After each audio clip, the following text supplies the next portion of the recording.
Hey everyone, welcome back to the T Work podcast. Unfortunately, today you're going to have to deal with me solo on the hosting side.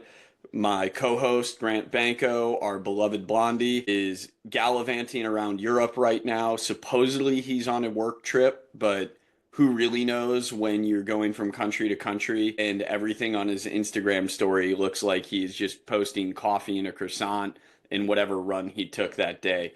So, Caleb, as I mentioned to you offline, unfortunately, you just get the bad cop routine. There's no more good cop, bad cop. So, you just get me and my line of questioning. And unfortunately, you already have to deal with me once or twice a week, every week of a calendar year, anyways. Yes, Caleb and I are friends. So, I'm really excited to interview him in this setting.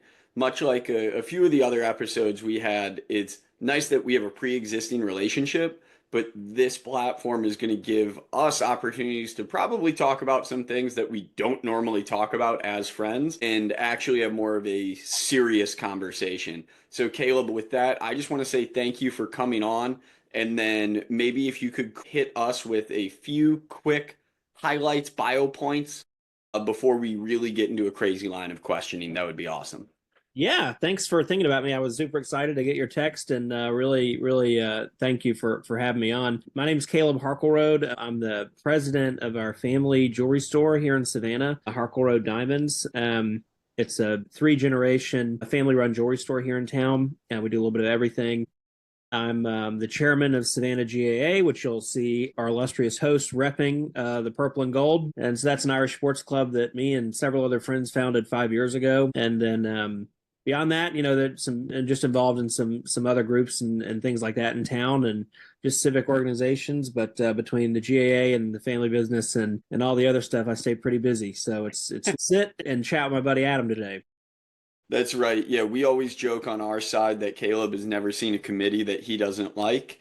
He not only runs the GAA for us, is the president of his family jewelry store, but also serves as a chairman for the Savannah St. Patrick's Day Parade, which is a massive deal here locally in the Low Country, is a member of the Ancient Order of Hibernians and probably has a fancy title with them as well. Are you president or something I'm the like that? past president now. They put me out to pasture. I was president the last 2 years. Um, yeah, and I got to serve on the executive committee for the St. Patrick's Day Parade, and they put me out to pasture as well. So I'm just a guy out in the pews now with them. But still, it was great to be involved with them for the time I was. And before we get to the official line of questioning, one of the cooler things that I think I've ever seen be awarded to an individual Caleb has received. I think it was 2024. Caleb received Citizen of the Year for the city of Savannah. It's a sad state of affairs, but yeah, Connect Savannah does a best of every year, and my lovely wife, who's also a Corey, took up the campaign. She pulled it off, and I was very surprised. And so, but it's a sad state of affairs if I'm the best we got, but that's where we are. Hey, still a cool thing to be hanging in your little home pub that I know you're interviewing from right now. There right now, no pints this morning, but I am in the pub. That's right. Not until the championship is secured this Saturday, correct? So maybe that'll open our. I know I told you offline we've got a short window to talk about GAA today, but might as well bring it up again because we're always recruiting. We always want new people in the club. But yes, short window for no pints to be consumed as there is a championship match for the Southeast region title this Saturday. So unfortunately, the recording will come out after that. But Caleb, if you just want to talk a little bit about the club, what's going on, things like that, I'd love if you could just give a little highlight reel in case anybody's interested in what we do. For sure. So, like Adam said, we have the Savannah GAA, Gaelic Athletic Association. It was founded 5 years ago by a group of guys and gals who, kind of thought, hey, Savannah is such an Irish city. Why does it not have a GAA club? A lot of Irish people, when they immigrate to the States, from way back when to present day, the first thing they look for in a sense of community is a GAA club.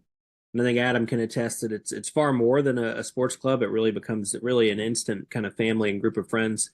But we play the two sports of hurling and Gaelic football. We're a bit more of a hurling club than we are football, but we do play football every now and again. It's been so interesting to just kind of watch the dynamics and the direction of the club change over the past 5 years. We used to be pretty much a drinking club and we would occasionally play hurling. Now we're a hurling club that occasionally goes for pints, and it's been amazing to kind of see that take place. And that being said, we are going and trying to qualify for nationals this Saturday against we're playing Knoxville. So if we can come out of that victorious, we'll be heading to Philly in August to see how far we can go. Wonderful. Yes, and I know it's going to be hard for both of us to put our foot in the ground and stop that conversation there. Maybe if we have time on the back end, we can come back to it. But I really do want to talk about you and your family being entrepreneurs, starting up the jewelry shop and running a family business together. Obviously, family businesses are very important to me and special to me. I've done a couple ventures with my father. Maybe that's the right place to start there. Ultimately, how did you get thrown into the family business? Was this by choice or was this by necessity? So I'm gonna say it was a bit of necessity. 11 years ago, I actually had no intention of working in the jewelry store growing up. I studied to be a Catholic priest for 4 years, and so after college, after 2 years of college, I went to seminary in Maryland with the thought of getting ordained a priest. So 3 years into that, I was like kind of burnt out on school. I wasn't a great student, but I love people and I wanted to help people and I loved the church. And so I just kind of, discerned at that time that like, maybe it's a year off would be good just to kind of reset, go back home, get out of the academic setting. And my brother, while all this is happening, my brother called me and said that dad had talked to him and mentioned, wanting some help at the jewelry store. And he said that he mentioned my name. And I said, okay. And it was very odd for my brother to call me about that. Like that would not be something he would normally call me about. So I was like, oh, okay. So when I kind of had decided that I was going to take a year off, I'd called dad and I told him that I said, Tristan mentioned that you maybe wanted some help. And my dad gave me nearly this exact conversation. He said, listen, the business cannot afford you. You're not going to come in and just make a bunch of money because you're my kid. Like it's not going to work that way. You have to grow the business and pave your own way here. Like if you want to work here, we have to grow, period. And so that is your job. And I said, okay. So I came back and kind of got my feet under me at that store. I remember like networking kind of being my thing. I was going to go out and I was going to get the name out and bring people in. And I remember being at an event and someone who went to the same high school as my dad about the same time. He went to Benedictine here in Savannah. It's a very close knit community. They all kind of know each other, and said that he had never heard of our store. And I was like, how can this be? How is this even a possibility? And I remember that was the kind of moment that I was like, never again is somebody not going to be able to hear about our store. Like I believe in what we do. And so I'm going to get out there and get after it. So I was going to, back in 20, probably 15, 16, I was going to 3 or 4 events a day, maybe a night. I was a machine. Just, I mean, I could not go to enough stuff and shake enough hands and try to, just get our name out there. Fast forward a few months, and my dad is very frustrated because he's hired me to work, and I'm never at work. He asked me, "What are you doing? Every time I call you, you're not at the store." I'm like, "I'm doing what you told me to do." Well, kind of as we get into the Q4 2015, new people started coming in droves. Really, like our business was really starting to boom and take off. All new people, all people that I had met and was able to bring in. And then my dad was like, "Oh, okay, all right. Well, we'll keep this up." But we definitely we argued about it, and just like he had to change his understanding of like how important, particularly in Savannah, like that stuff is. Networking is so important here. So long answer to your question, it was by necessity because I was leaving school and did not have a job lined up. And I was very blessed that I had a family business to fall back on. My old spiritual director, I have a degree in philosophy. And he said, "What do you do with a degree in philosophy?" And he said, "You ask people if they'd like fries with their meal." It's not a terribly practical degree, but it was necessary for what I was doing. So I was very blessed that I had a family business to come back to and to kind of hop in and be able to kind of make something of it. Immediately off of that, I have a few questions. Yeah. One, you said you originally thought about just taking a 1 year break. Did this 1 year break, again by necessity, turn into complete walk away from your original pursuits? Or did you really enjoy what you were doing? It was like, maybe I'll go back to it. Like, let me just see this through a little bit longer. And then just lo and behold, 11 years later, you never went back. Yeah, no, that was kind of 100% it. When I left, the rector of the seminary said, "Listen, hey, you can come back whenever you want." I left on great terms. I left on great terms with the diocese. Uh, and I was in communication with them for several years after I left, always kind of thinking, well, okay. But again, there was this like nagging, like, okay, gosh, we've done so much at this store. What can we do now? What can we do now? What can we do now? And that has kind of gotten me to where I am now, and it was very peaceful. Like I was very peaceful about staying where I was, and I felt like I was doing really good work. And then of course, like I started dating, and I was like, oh well, this is kind of nice. And so and then I got married in 2022, so no going back now. But yeah, so it was very much that, Adam. It was me, kind of just saying, okay, I really want to see this through, and but the goal, that was a moving goalpost. How much can we do? What can we do to grow? And that has continued. Yeah, for sure. And then my second question off of that is going back to your love of networking and love of people. You said that's something that you were always passionate about. So Mhm. when you stepped away from your pursuits to become a priest, you come back and right away you think the biggest impact you can make for the family store is to go out, shake hands, kiss babies. Is Mhm. that something that you had done formally in prior settings, whether it's through high school, through college, or other academic pursuits? Did you have any experience with that? Or did you really just feel I can go out, I can meet people, and I can just spread the name? Yeah, I think honestly, seminary helped me become that person. Priests are very public people, and so there's certainly a lot of talk and I'll even say like training on an education on how to be that person, how to present yourself, how to like be in public, how to like talk to, you have business people in your parish, you're going to have like you're going to be around people all the time. And so just how to carry yourself, and the class was actually called Priest as a Public Person.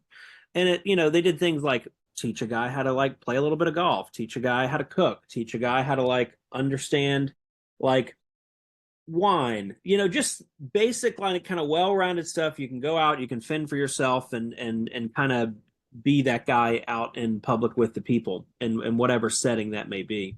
So I really think on top of that, my dad has been at this since 1986, so he's local. He's born and raised here, so like we've always been around people of all. That's we've always been around people. We've always people are always coming up to him, going, "Oh, hey, how's it going?" I got to see him. I think that's one of our strengths. Is my dad is just a super nice and liked guy in town, and so I learned from him too. I learned that he just that was never he's a bench jeweler. Like he wants to be back there working, fixing, creating. He's not the type that's going to go out and like network and hit all these luncheons and go he that's just not him. And I think that's why him and I work so well together. I'm glad you brought up the Ben Schuler thing because before I got on here, of course, as I said earlier, it's the stuff you never talk about with your friends. I saw, and please correct me if I'm wrong, that the jewelry store originally started as maintenance, fix it, repair, rather than a wholesaler, reseller. I don't know what the proper term is, but rather than actually carrying an inventory and selling. Is that correct? That's correct. So yeah, my dad started working in Welsh pawn shop when he first got started. He had a little like cubicle that he did repairs in and things like that. So he started as a repair guy. And he was doing trade work. He was doing work for all the other retail jewelry stores here in town, Overflow and things like that. So that's how he got to start. We were not a retailer when we first got started. And over the years, he kind of grew into carrying some inventory. He was making pieces. He was selling those pieces that he was making for, I just designing. So that's how I got to start. It wasn't, I don't know how many, probably 10 years into doing what we were doing before we started carrying, started as a retailer. Now we have a pretty large inventory. We do a little bit of everything. We do in-house repair. We do custom. We do over 450 custom jobs a year. So that's kind of our one of our main things. We're a bridal store, so engagement rings, that's the other, kind of main pillar of our business. I mean, then we do appraisals and kind of all these other things. But yeah, custom, bridal, in-house repair, design work, that's kind of our big pillars. How does a jewelry store find its niche? So Yeah, you talked about your dad's passion, I guess, early on from creation for fixing, repairing, and you obviously are passionate about people. I know maybe or I assume you probably function more on the business development side, but for the store as a whole, how do you find your identity? Like, are there different routes jewelry stores go? for sure, for sure. There is such a temptation, I think, particularly in jewelry, to do everything. Right? We have to, if we don't offer it, they're going to go down the street and get it somewhere else. Right? So there's a huge temptation in our industry to do that because then physically where our store is located, there's within a mile radius, there's another local store. There's an IDC there, which is International Diamond. They're a chain out of Florida. And then there is all the mall stores and a Jared. So like everywhere is selling, there's an overlap, right? So we talked kind of, I think we would talk about it offline, but determining like how to come in and how to kind of modernize what we're doing. What sells us apart? Why was someone going to buy a 1 carat HSI one from me and not a 1 carat HSI one round diamond from the guy down the street? And what I kind of determined was that is 1000% all experience. It's all how people feel at your store and when they leave your store. And so we started hitting really hard on working to improve the customer experience. And you talk about like when does a jewelry store find its niche? There's a couple ways to do that. From the beginning, we have been a strong bridal store, engagement rings, loose diamonds, ounings, things like that. So that's really where we got our start. And in the last year or so, probably a year and a half, we've partnered with a consulting company that is an inventory management company for jewelers. And they have provided so much information on like, you have all these feelings about, oh, I feel like we're strong in this and I feel like we're strong in that. But when you're able to pull all your numbers together and break that down into categories, you say, oh, we actually don't do that very well, or that's not something we excel in. So through that, I've been able to determine, yeah, we're 100% a bridal store. Like we offer fashion as well, but bridal is where the bulk of our business, bridal and design, the bulk of our business comes from. Those are our two biggest categories. So we try to, stay pretty true to that. Our emphasis is going to continue to stay on bridal and custom, but also offering, kind of different pieces in the fashion world. And, there is still a bit of us that like, okay, we'll pretty much do anything the customer asks. Like, we're in retail, but we try like our buying decisions, design decisions with our new store that we're going to be opening in a couple weeks have been very heavily focused on bridal and custom. Hmm. Quick pivot Yep. because I really know nothing about this. What is the education process, or I guess steps to entry to get into jewelry? Yeah, so my dad went to a 2 year program in Paris, Texas, which is one of the leading kind of, you wouldn't think it being in Paris, Texas, but it's one of the leading places for jeweler education in the country. So he got a gemology degree from there. He learned how to repair, he learned how to do watch work. So that was his entry, that was his entryway. He liked and in school he liked to draw, he liked to kind of, like I said, design, create. He was actually, Adam, you would appreciate this, he was a pitcher in high school, and he actually went to camp for the Cincinnati Reds. No way.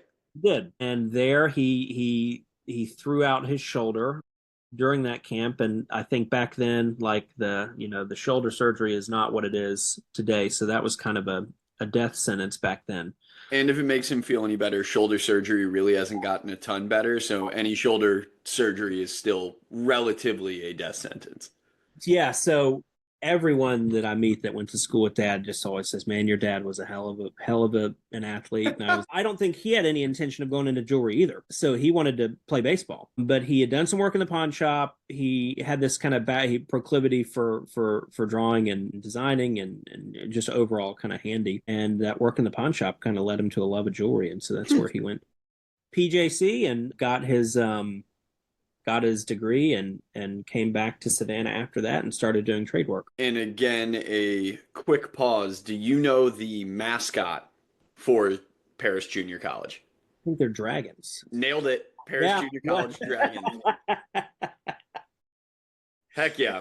Yeah. Yeah. Great mascot. Incredible baseball program, by the way. Shout out to Paris Junior College. I actually know a few of the guys over there. They run a really stand-up program. It's awesome. And they have a miniature Eiffel Tower in Paris, Texas. So if anyone can't afford to fly across the Atlantic Ocean, maybe you can see the Eiffel Tower in Paris, Texas instead. So my grandmother lives about 2 minutes from PJC, and so my mom's family is all from Paris. So like I was born in Paris, Texas. I had no idea.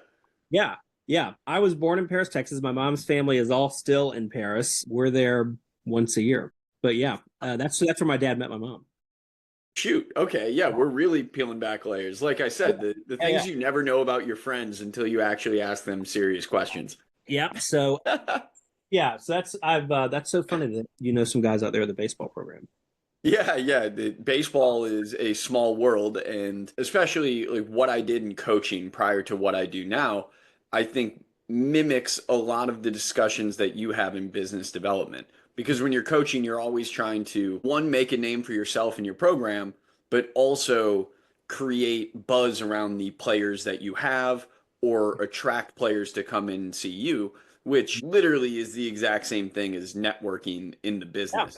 So, how do you balance then what you're doing from a development perspective for the business, going out talking versus what you're doing in store? Like, are you still working with the gems, the jewelry, much like your father is? No, I do some of it, but not a ton. And by that I mean, I'll do a little bit of design, right? So if a customer comes in and says, "Hey, I have all these stones," I can certainly provide ideas and things like that, draw some things out. But my primary job is to work on the business and grow the business. I still help customers every now and again and still, am able to sell every now and again, but we have a great sales team that I leave that to. And my thing is saying, okay, where are the holes? How can we grow, increase our profit margin, things like that. I'm pretty much solely working on that. So, what does day to day look like for you specifically? And then, how does that differ from your father's day to day? Yeah, so dad is going to be 60 in December, and so he's in, but he's got a bit more of a relaxed schedule, right? So my yeah, which is great. So he'll come in and him and I'll go to lunch usually. I'd say 3 4 days a week together. And just that's kind of our catch up time and to talk about family and work and kind of everything in between. And then he's either got stuff to do when he gets back to the store at the store, or he's like, "All right, I'll see you later." So pretty much right now, like my day to day, I get in. Depending on the day, there could be a luncheon I got to go to, or a meeting, or I try not to do a bunch of after hours stuff anymore, just because like you know, I do want some Marriage. marriage. So you ask about balance, I would say she'd probably say I don't do it terribly well. But yeah, every day is different. There might be it could be I go in, you get the jewelry in, you kind of meet with the team, kind of set up the day, and then really once the door opens and the phone starts ringing, like you don't know where the day is going to go.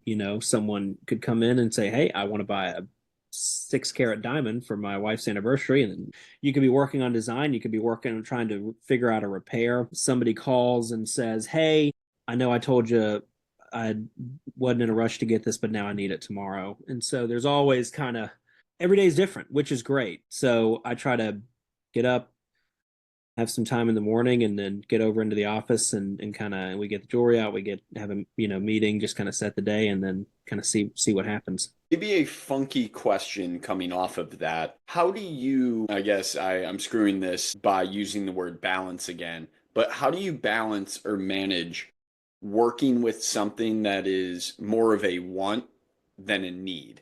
It is awesome to have jewelry. It's very cool. Yes, it can be an investment. It can gain value over time.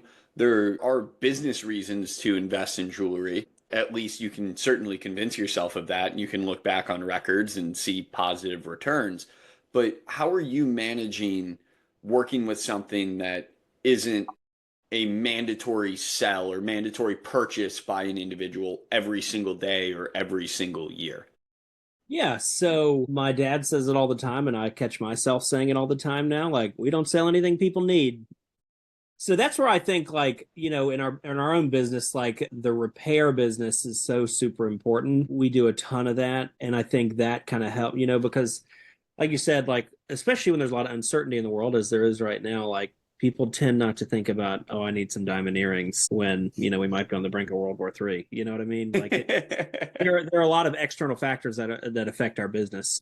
But I think the main balance is, and I think one of the strengths of our business is we're very much not a pushy jewelry store. If somebody wants something, we certainly will show that to them and walk them through the pros and cons. But yeah, it's we are try to be super mindful of just that. No one needs what we have. We don't have anything people need. It's not a necessity. Engagement rings, people think, well, that's a necessity. Well, not really. You can get married without one. You really don't. So we're super try to just come from a place of being super grateful of the people that do come in and trust us and spend their money with us.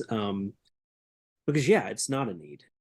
We are in a luxury business, and it's just that it's a luxury, right? So, but yeah, I think in our own business we try to balance that with having something that is a bit more of a necessity. Repair, maintenance. Someone has a ring that is very sentimental to them and it's broken and they can't wear it. Like jewelry's meant to be worn, so they come in, they get it fixed.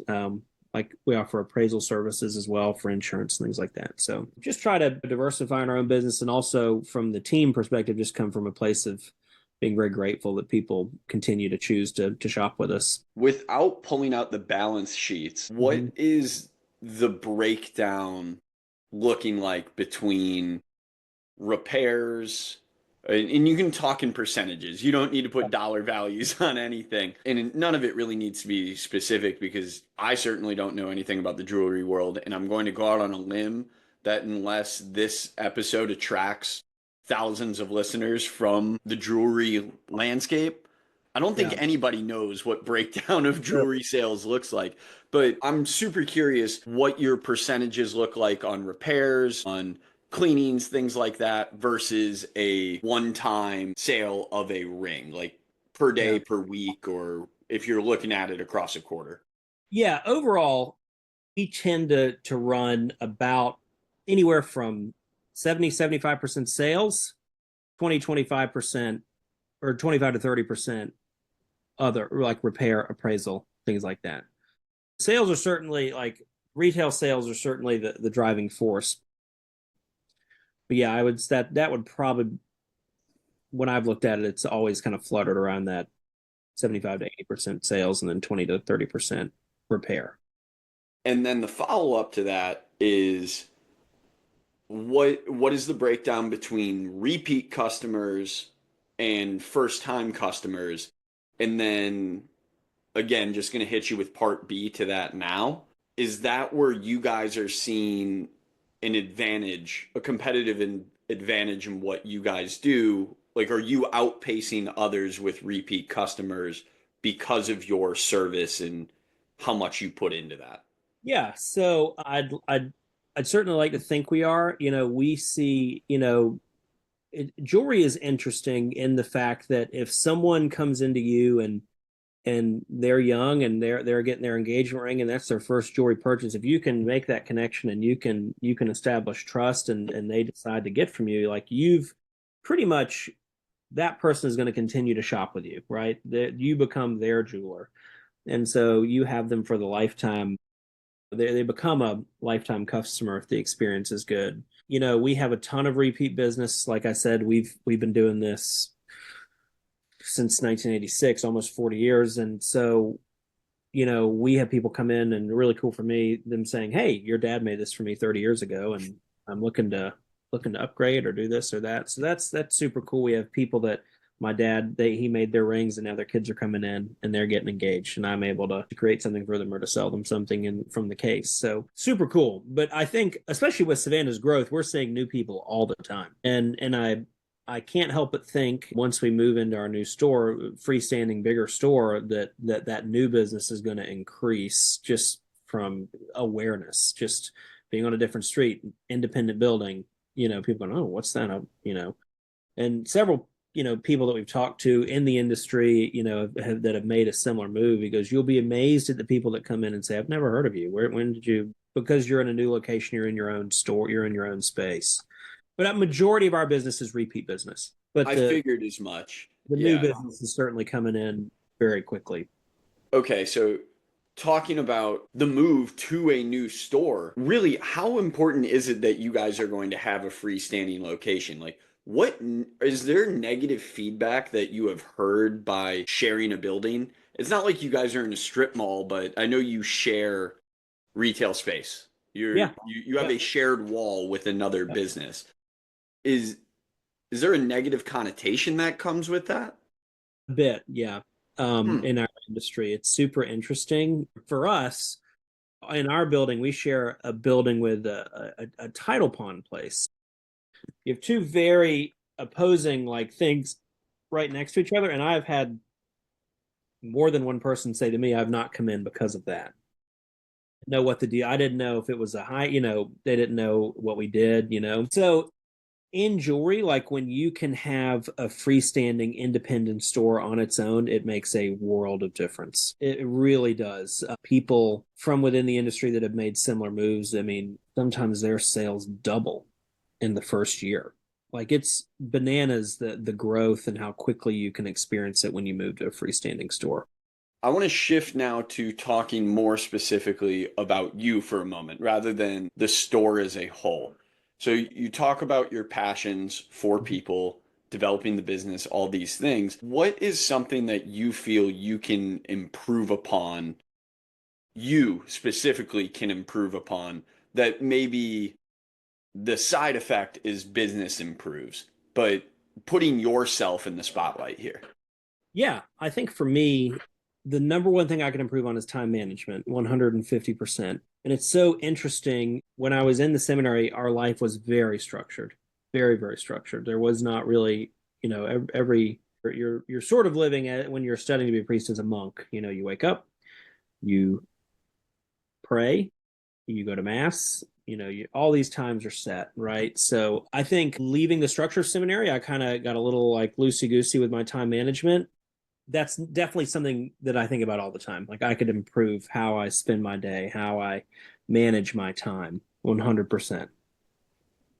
Do you have a plan or steps for that? Is it as simple as having a calendar or writing things down or different things that you have found successful for you? Yeah, so I try my best to keep a calendar. I struggle with like writing things, particularly at work, like writing things on a post-it note, and then I'm like, oh God, then I double book myself or what have you. So yeah, so I've kind of yet to find like what works for me. There's always like, oh, I'll just get up earlier and I'll just do this and I'll do that. But making that happen sometimes is difficult. Because I'm like my day, I'm like I'm at the house now, and I'm gonna be downtown, then I'll be at the store, and I could be at the job site. Like there's so much, it's crazy. Like right now, life is especially crazy with this new build. But yeah, I've not found something that like, okay, this is my this is my like routine. This is what works for me.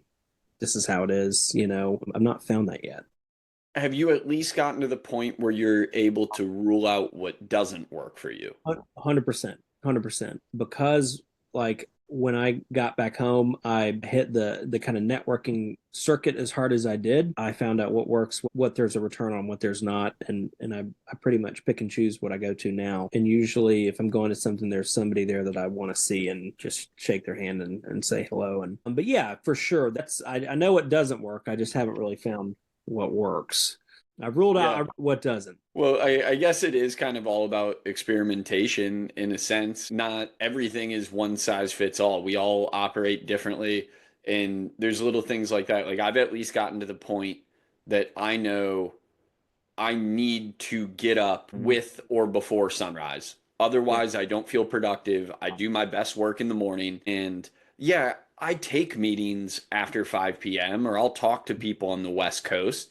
It's part of the business. I know I have to do it, but I also know I'm not my sharpest. So if I have to be creative, I try to do that before noon. because I know I can't give my best for something creative the later it gets in the day. Sure, that makes sense. Yeah, and I like having those conversations a ton when it comes to business development or when it comes to really anything that involves entrepreneurship when you aren't stuck to a 9 to 5. Like so much of what you do in business development, you have to be the one that takes the reins. So maybe again, asking yourself to get introspective here, have you found yourself ever in a rut personally that has then impacted the business? Yeah, for sure. Absolutely. There are times or have been times where like, I just like, a bit of, I mean, just a bit of anxiety. You just like sit in bed and you think about all the stuff you have to do and you're like, oh my God. And then you need to be at the office and you go to the office, your day's not set, you're kind of disheveled, and the day takes you, you're not you're not seizing the day, it's kind of seizing you. And so you're just kind of out in the tide, just kind of trying to tread water. Oh yeah, for sure, for sure. And I think that, I was recently reading a book on like forming just habits, like, because those things like from philosophy, like virtues, or take practice. They don't just happen. You have to practice them over and over again. That's just Aristotelian philosophy. And so, one of the points was like changing your mindset. Like, you and I have talked about like wanting to be less sedentary in my lifestyle, right? So, what would a person who wants to be fit, how would they choose? What decisions would they make? Like learning to like make those decisions. Like when my alarm goes off, I have a tagline that says, "What would a productive person do?" They'd get up. They'd get up and they'd work and they'd start their day. And so that's kind of just finding these little reminders, kind of like, okay, great, all right, I can, And one of the other things was, everybody's like, oh, how do I wake up earlier? Just and he said in this book, it's just create a routine that you look forward to every morning. Like you want to wake up and you want to do this, and so I found aspects of that, but the implementation has been difficult. I think you bring up a great point there. And I guess the beauty is it sounds like your point, not so much the book's point. So lucky you, it came out of your mouth. Yeah. But finding something that you feel good about is so important. Like it's one thing to look at a routine and see someone else had success from it, but it's what we talked about a few questions ago. Just because that routine makes sense on paper doesn't mean it's going to make sense for you. So you need Right. to find something that you feel good about, that you know throughout the day you're actually enjoying life. So what if you are quote unquote productive if you're Mhm. not actually enjoying your experience throughout the process? Yeah, yeah. And so like I said, I have bits and pieces of kind of things that I enjoy doing and that I look forward to. And but like making that a cohesive um like life practice, and like this happens every day. That has been difficult, Hmm. And yeah, getting up and juicing ginger and turmeric and taking a shot. It's like, okay, well, this is great, but like, am I enjoying this? Like, is there a purpose in this? So yeah, I think finding that balance of like productive, happy, joy, to switch happy with joyful. I think happy is sometimes a little too subjective. Joy, like, does this like the Marie Kondo? Does this bring me joy? So yeah. I think some of what you shared there reminds me of what I hear from my father constantly. I think it might be his single favorite phrase in this universe. He always says vital few versus trivial many. And it applies to everything. It applies to business, it applies to life. And so many of these things that we endure, we can just concern ourselves with the trivial many or all these things that really don't mean that much to us. So why not put all your eggs in the vital few or focus on the things that are ultimately most important to you? And if you know you're focused on the vital few, you are going to feel better, you are going to feel more productive, more successful, and probably garner more joy from what you're doing, as opposed to the, I don't know, 135 things you could possibly do during the day. If you Yeah. knock out the four that are most important to you, that's what matters most.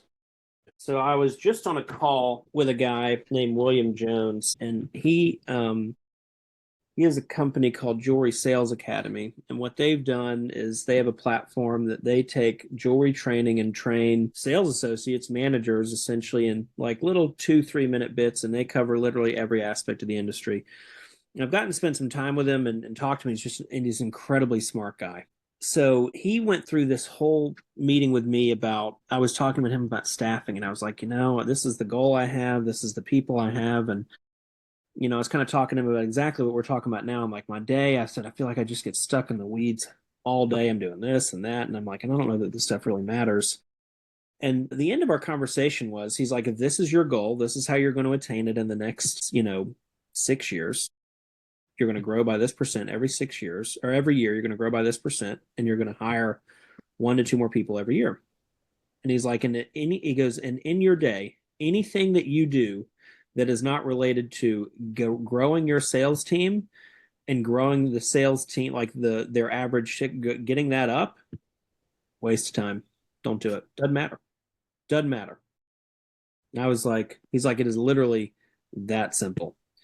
And I was like, wow, okay, okay. And then so I kind of started to train my mind, like, all right, does this grow my sales team? Is my sales team benefiting from this? Are they growing? Are they able to increase what they're doing? And if the answer is no, then I'm like, okay, why am I doing it? You know what I mean? Like, because everything in our industry, everything we do, everything we offer is to sell. Like, we're in retail. Like, so we have a jewelry repair department to sell jewelry. We offer appraisals to sell jewelry, get new people in, we make them customers. Yeah, finding like being able to fight through the weeds of the day and just get out, like, okay, I need to do this, I need to do that. And I'm like, and being like, I'm learning and trying to be a bit more surgical in my day to day, as opposed to just try to do it all, because you can't do it all. You can't. No one can. So figuring out what's important, what is necessity, what is the vital few, exactly like you talked about, and doing that super well. It's a fantastic way for you to look inward and actually run an audit in a sense.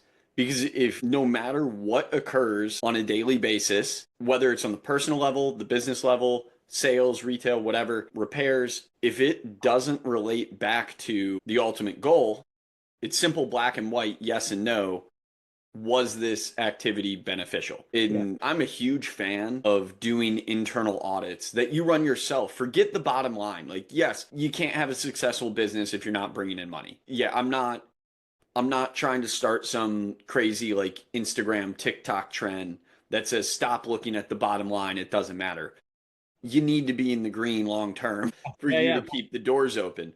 But really, you can look past that and run an audit every single day of did my work today, did my activities, did my choices put us one step closer to our goals? And the bottom line doesn't always dictate that, Yeah, but for sure. you can look in a mirror and just ask yourself that yes or no question. Yeah, no, 100%. And I think, like, I talked about kind of like modernizing and how that conversation started. The question of like, why do we do this? Just to like that, my dad and I have that conversation all the time. Usually it's me asking him, why do we do this? Like, why do we do it this way? And he's like, well, I don't know. That's just how we do it. And I'm like, okay, well, so we've been really hard at work, like, yeah, just like, because you don't want to come home in the mirror and say, I have not moved the ball forward today at all. You know what I mean? That is a bad feeling. Um, and so like learning and figuring out how to do that in an efficient way, like where you can come home and feel like, you know what, I've done what I can do today, and I put in an honest amount of effort, and I put effort in the right places. Um, and I feel fulfilled when and it all works together. Like, yeah, that internal daily audit is so crucial. Like, in the seminary we called it the nightly examine. So where the last thing we would do before we went to bed, we would just kind of sit and do this internal audit. Like, okay, how was my prayer today? Like, how was my relationship with the Lord today? How did I relate to others? How did I, just thinking about all these things that like constantly calling to mind sometimes were times where we maybe didn't do a great job in understanding how we can do better the next day. For sure, that was a daily part of our life. Because of how little I knew about seminary and how you're trying to grow to become a priest and become the person that you ultimately want to be for the public, for your religion, for your devotion, I had no clue how much that pursuit relates to personal and Oh business yeah. development. This is crazy. The parallels are insane to me. Oh yeah, it's crazy. And it has helped me so much. Just as there are just some like just grounding principles, and I think that they had like just in seminary there were four pillars that really the church has determined are super important for guys going to be ordained priests. Spiritual formation, got to be men of prayer. Intellectual formation, they have to know what they're talking about. Pastoral, we have to understand that we're meeting people where they are, and not everybody is where we are, and there are people that far exceed where we are too. But understanding how to meet those people where they are, and then human formation, just how to be a normal dude, just relate to the world, like I mean, how to relate to others, how to carry yourself. And I think the years that I spent there, not only did I learn a lot about myself, and just like we're talking about areas that I like know I can be better in, but it also taught me just good basic, just in an underselling kind of way, just soft skills, like just understanding how to be in the community, right? And understanding, like we just talked about, like that nightly exam, and just like always reflecting on, like, okay, what did I do today? How did I do it? What can I do tomorrow that's going to be a little bit better? Yeah, I think that's great insight, Caleb. I really appreciate our conversation today. I don't know if you realized it, but we're already running up against time. This really has been a fun one. So, with that, I have two more questions that I want to ask you. We're going to shift a little bit from the serious end of conversation, and I'm prefacing two, so you know how much time you can spend on each of Okay. these before you ultimately have to hop in the Yeah. car and whip it downtown. So I'll ask them both up front. Feel free to answer in either order. One, do you have a favorite piece that you have ever worked on, created, saw through, anything like that that you recall? And then the other is I would just love for you to take a minute to talk about the Shabin and that Oh yeah. project that you have taken on as well, because we haven't mentioned anything about the Shabin yet. So there Oh, you go. There's your final two. favorite piece. We created a ring for a customer, and the center stone was an 8 carat cushion cut, and it was just a super, I mean, just incredible, like natural stone, insane. I think probably the largest sale we've ever made. Which, like, of course, that's my favorite. But the ring itself, like the piece itself, was actually just stunning, and it was just cool that, like, sometimes you have imposter syndrome and you sell yourself a little short. You're like, oh, those guys are the real jewelry stores. We're just the Wild West out here. But like when those moments happen, you're like, oh, okay, all right, people, okay, good, this is good. And then the Shabin, yeah. So 2 years ago, or yeah, 2 years ago, I saw a pub, like a mobile pub on Instagram, and I thought it was done very poorly. I could make a better pub than that. And so I was just kind of toying around with the idea, but then I saw one that was done super well, and I was like, "That's what I'm talking about. That's really cool." And so I called my buddy, our buddy Dara, and said, "Geez, Dara, I have an idea. Why don't you meet me at O'Connell's and I'll tell you about it?" So I did, and he was like, "Oh my god, that sounds awesome." And so we built a mobile pub on wheels that we rent out for events. It's got 4 taps that can seat like 12 to 15 people, but it's a cool little thing, and it feels like you're at a little pub in Ireland out in the country. There's a little fireplace. We also have air conditioning and a TV and all that good stuff. Yeah, we've done big event. We've done events for 300-400 people. We've got our first wedding coming up here in July. We do a lot of birthday parties, anniversaries, things like that. So we can pull the pub right up to your front door, put it in your backyard. We can have bartenders. We can let you do self-serve. It's a really cool little thing, and it's called An Sibin, which in Irish means illegal bar. We have An Sibin Mobile Irish Pub. We're on Facebook and Instagram, and give us a shout and check it out and give us a follow. I think my favorite thing you said in that little story was, "Hey, buddy, why don't you meet me at the pub? I want to tell you about a pub." Yeah, that would be a theme in Dara and I's relationship. I don't know when I was thinking about this idea where I was going to get all the free time that I thought I had to run. Where it's fun, it's a little side hustle. It's fun. We enjoy it, and people seem to love it. So life is short. You can't take it with you. You know what I mean? So Right. Yeah, you can't take your time with you either, so you might as well spend oh, it yeah, somehow. yeah, yeah. Well, Caleb, this has been an awesome discussion today. I know you shouted out An Sibin. If you have anything else you want to shout out, get the socials out there, anything like that, where Yeah. people can follow you or the businesses, different things like that. You're obviously a man of the people who loves to be connected. So any way people can connect with you. Yeah, so I would first say if you don't already follow Savannah GAA on Facebook and Instagram, if you're looking for a group, you want to get a run around in, you want to make some friends, and you want to have a few pints every now and again, that's the group for you. The jewelry store, Harkleroad Diamonds and Fine Jewelry. That's it on Harkleroad Diamonds on Instagram, Harkleroad Diamonds and Fine Jewelry on Facebook. And then, Shabin Mobile Pub, Sibin Mobile Pub on Instagram. And we'd love to see you. Wonderful. Caleb, this has been a blast. Best of luck this weekend to you and the boys. I unfortunately can't make it as I will be at birthing class for that awesome event I have coming up later this summer. But yeah, man, this has been a ton of fun and bring home some hardware this weekend, Do our please. best. That's right. All right, until next time, man. Everyone listen to Banco's outro and we'll be seeing Banco on the next episode. Bye, y'all.